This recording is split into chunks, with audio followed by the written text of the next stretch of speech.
Hello, kind people. This is Dmitry, and this is my weekly recap of the Listener crossword. And this week we're treated to a crossword by Quinapalus.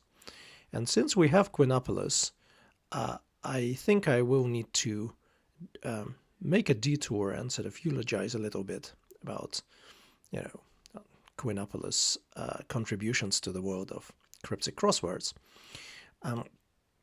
As a setter, I think this is the second Quinapalus crosswords that I face. And the first one was actually the one which I didn't submit. It was a couple of years ago, and it was an absolutely wonderful crossword. I think it got into the top 5 of the year for the listener. However, I think it caught me on vacation unprepared, and I think at the time I knew that my all-correct year was over, and so I didn't submit. This one I certainly will submit, and before going into the puzzle itself, let me have a little bit of a detour into, so Quinapalus is known not only just as the setter of this wonderful thematic crosswords, but also as a programmer that wrote awful lot of exciting software, including a lot of crossword-related one. And in particular, I think he wrote a program which most of the setters are using, QXW. And is it QXW or QWX? Well, we'll find out in a second. This is his homepage. And as you can see, there is Things Cruciverbal and QXW, free GPO crossword grid construction program. And but he doesn't only write about crosswords. So Dr. Mark Owen, his real name, wrote a book about practical signal processing. And there's a lot of other exciting software on his website, which I encourage you to check. So on the setter side, QXW, I'm not a setter yet, but a lot of the setters that I had conversation with told me that this is the only program that they sort of need for everything. On the solver side of things, there is this thing called Word Matcher, which I use a lot for solving thematic cryptics, so where you could, look for anagrams by putting some letters here, for example, right? What are all the anagrams of plane? And you get them here. Or you could, what are the anagrams of plane that have letter A in, the second position, and there's none but plane, and so on. So it's a brilliant and a very lightweight piece of software, and there is an even more complicated thing called QAT, which I don't really use, but I guess again it might be more useful for setting than solving. But yeah, they're both wonderful and absolutely invaluable. And obviously this brings to a wider discussion about when you solve this thematic cryptics, what are you supposed to use and what you're not supposed to use. And clearly everyone has their own boundaries here. People like Mark Goodliff could solve everything without a dictionary, and I imagine I would be surprised if there are like more than 20 people in the world capable of doing that. And for mere mortals, using dictionary is definitely and thesaurus, and Chambers app does have an anagram. It can unscramble anagrams and can also do some basic pattern matching.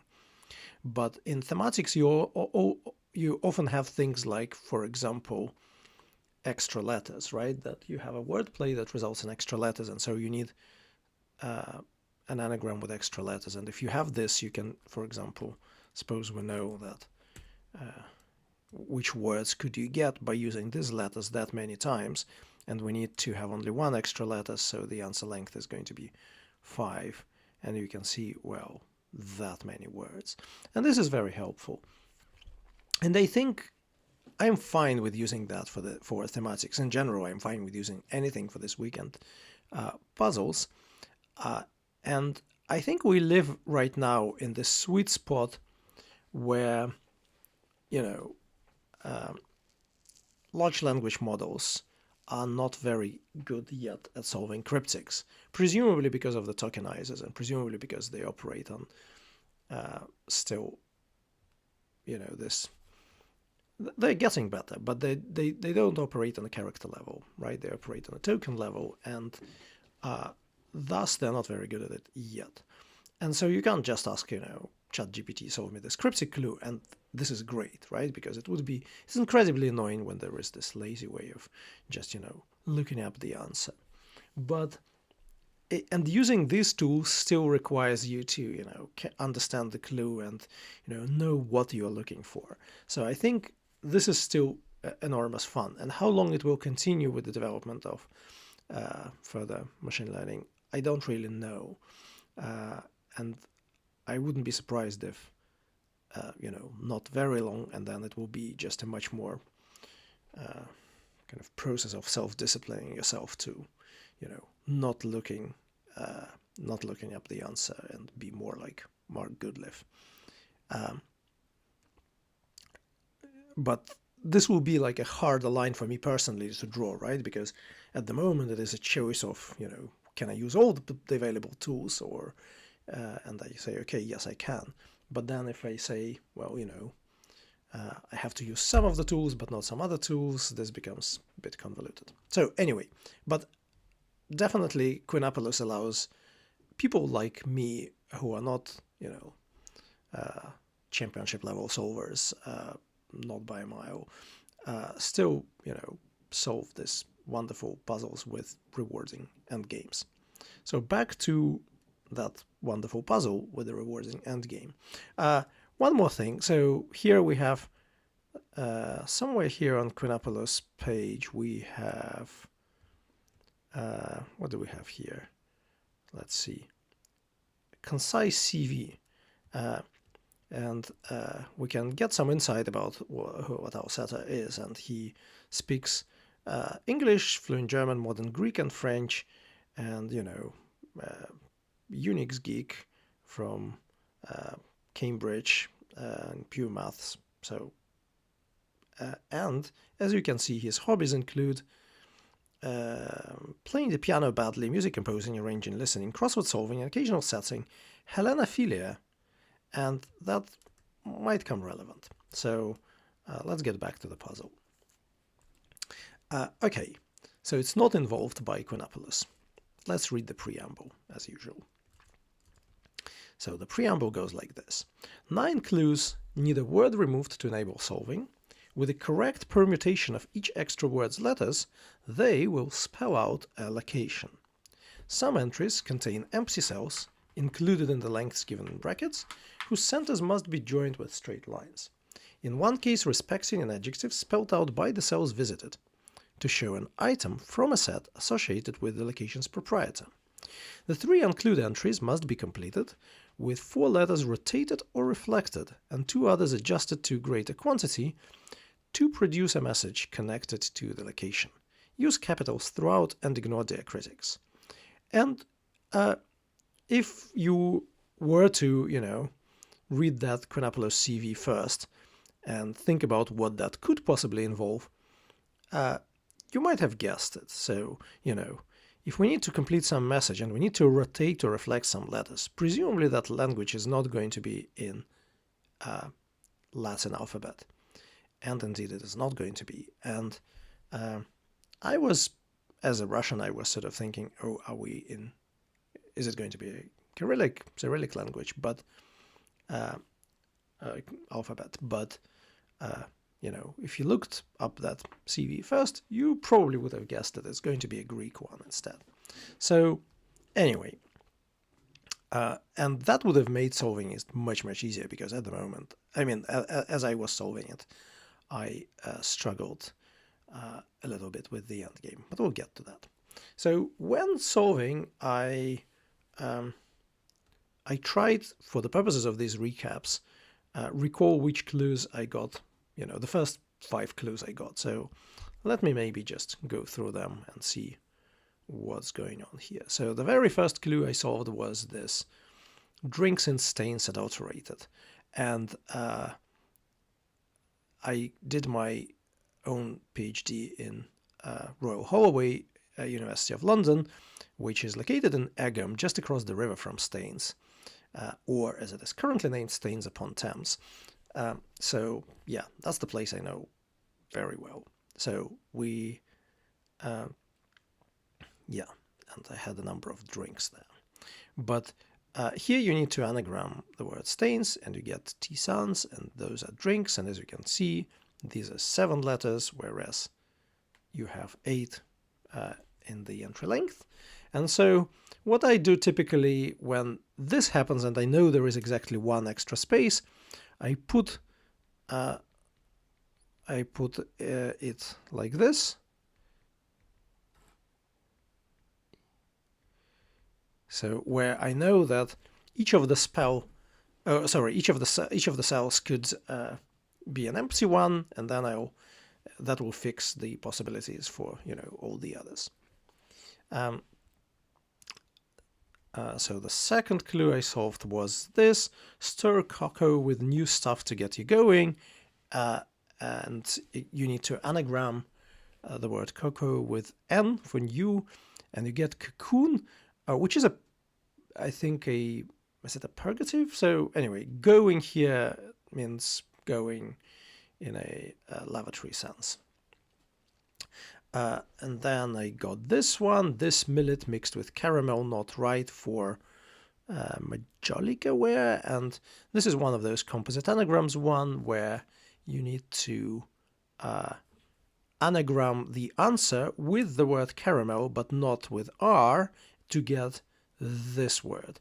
And this is sort of showcasing, because I don't have it sort of set up to just show it how to do it, but Quinapalus software allows you to find this sort of mixed anagrams very, very easily. I mean, as a setter. So if you say you need to, it makes writing this type of clues much easier. So here we need to remove CAAMEL from majolica ware and then anagram the answer, and you get this, which is a type of millet.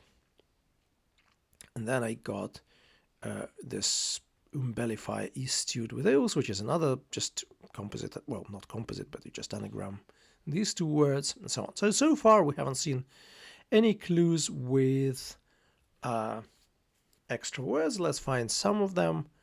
I think this is the simplest one. So die papa prepared for old governor. So here papa is an extra word, and the answer is just 3 letters. So this is one of the clues which hits sort of both, ticks both boxes. It's the clue with an extra word and the one with an empty cell in the entry. So the answer is day, which is some sort of old governor. And so there are only 3 letters here and 4 cells to fill. Let's see if it oh yeah, that's actually the ones which goes with this tisanes. Unfortunately, we don't really know, because there is a possibility that there is an E here. So it could be the case that it's still like that this is an empty cell, and then 1, and this is an E, and then 1 more here is an empty cell. I think this is not what happens. We'll find out in a second, but I think it actually is true that they intersect at an empty cell, and so you get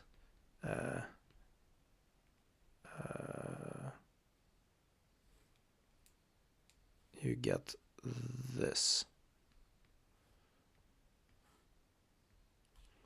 I might be wrong here, but we'll find out in a minute when I show you the completed grid.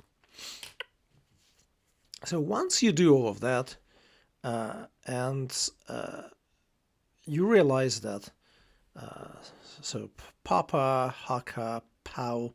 So these extra words might remind you of something. So I got considerably sort of hindered here by actually getting a wrong one first, as in I looked at this clue and I can't remember which checkers I had at the time, but it were one of those checkers that I thought enlarged could be the answer. And I still haven't looked it up in the dictionary, I just assumed that now I know what's going on. But when I looked at it, I thought this is a very normal word, and probably it means put fat on, and like, lard, butter, this sort of stuff. And I knew that N could be a nut in typographical sense of N. And so a boy is a lad. And then we have a king, which cracks them open, but not King William. And I thought that means that Williams here is an extra word. But what I didn't realize that, and the reason I thought that was the case because that sounded like such a normal word. And I didn't even look it up in the dictionary, which you always should when you get an answer. So, and when you look it up in a dictionary, and I hope, and this is, I'm doing it for the first time here, but I hope it's correct. Yeah, it will show you exactly. It shows you in Chambers app that it is a Shakespearean word, and so, which means to grease. And so William here is very much an important part of the clue.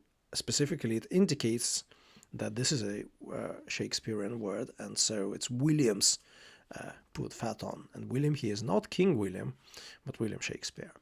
And so having a wrong extra word doesn't help with the end game.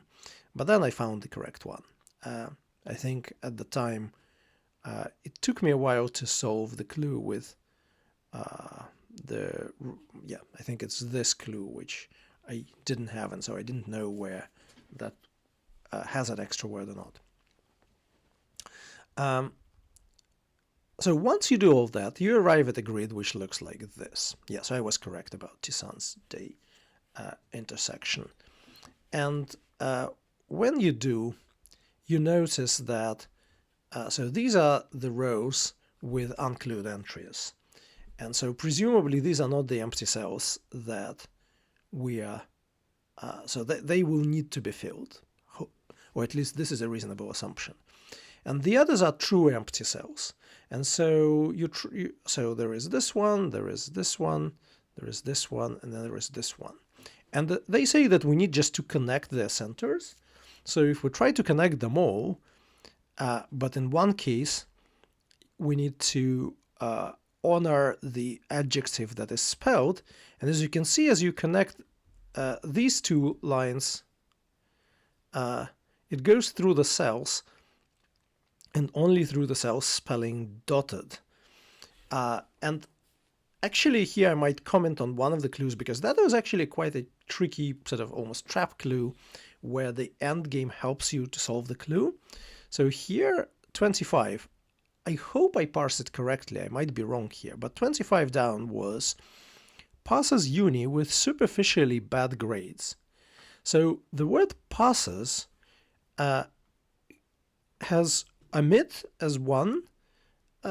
If you pass and you omit pass something, you omit something, but it also has emit as a possible definition. And so both emits and omits would be absolutely fine from the definition point of view. Now let's have a look at how the wordplay works. Uni with superficially bad grades. So you take a uni here is the famous American uni, MIT, and you surround it, so, or at least like this is how I understand this works. So you surround it with bad grades, and the bad grades are E's, right? You get, if you get an E, that's probably as bad as it could get. At least this is how I understand it. But O's, I guess, could also be very bad grade, right? On this different scale, like say 0 to 10, and I imagine in some unis that is what they use, 10 is the best mark you can get, and if you get a 0, that's really bad. So then you would get omits. So I think they could, both answers could be justified from both the definition and the wordplay point of view. And so it's not clear what to put there. However, the endgame explicitly says that in one case respecting an adjective spelled out by the cells visited. So the word dotted is an adjective, and the word dotted is not an adjective. You kind of get dot and dot in reverse, but I don't think this is right. So this is still not an adjective. So I think it has to be, it has to be emits rather than omits, which is, I think, a slightly rarer sense of the word. Oh, yes, and this line has to be actually a dotted one. So it goes like this. And then the rest we connect with a straight line, with solid lines, and you get a tetraeder. And, well, one of the lines got a bit off, but, you know, you get the idea. So now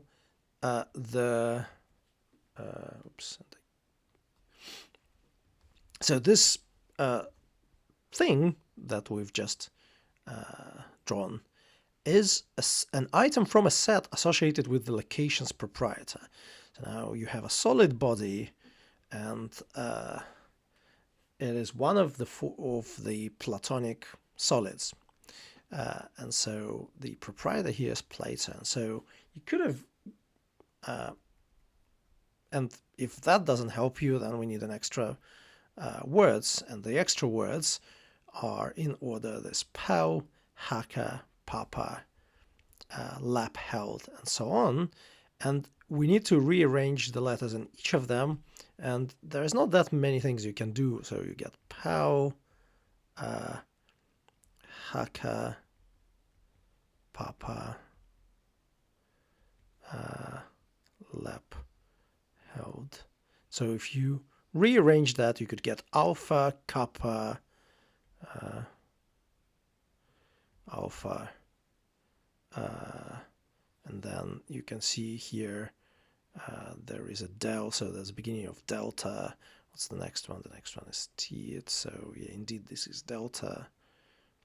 And yeah, okay. Well, we were told to use capitals, and I didn't use capitals. Maybe I should. So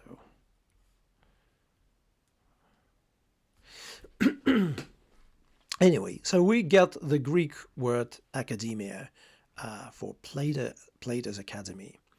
And the motto of the Plato's Academy was, let me try and, I'm not sure I can pronounce that correctly, but I think it is Ageometritas Medes Aceta, which says, let no one without knowledge of geometry enter. So, and we need to write it in Greek. So we need to, if we go back, we need to rotate this so that this becomes a capital gamma. We need to rotate these two things. Which two things we need to rotate? So, yeah, like this and that, so that they become capital sigmas. And then we need to fill the rest, and then we need to change omicrons to omegas. And so, yeah. And if you do that, you get this phrase. And I believe this is the unsent. This is what you have to submit. A very, very beautiful listener. The run of the great listeners continues, and I hope it carries on for the rest of the year. What can I say? So many, many thanks to Quinapalus for this wonderful puzzle. I think, I mean, the way I presented it, it wasn't really clear that the endgame was hard, but it actually was quite hard, especially for me with this stupid William in the way, because I thought I was trying to get something from Pau and then William and then Haka, and it took me quite some time because I basically this last few clues at the top, they were not easy because obviously when you're trying to solve 4 down and 5 down, you don't get any of these letters, right? So because these are the unclued entries, and so you have to solve them from just this crossing ones, and yeah, they're not, it's not that easy to get, you know, especially I think for this reworks thing. I think the way it works is that this is a Spencerian, adds to regret Spencerian spelling of regret, and then X is a US spelling of trim, and then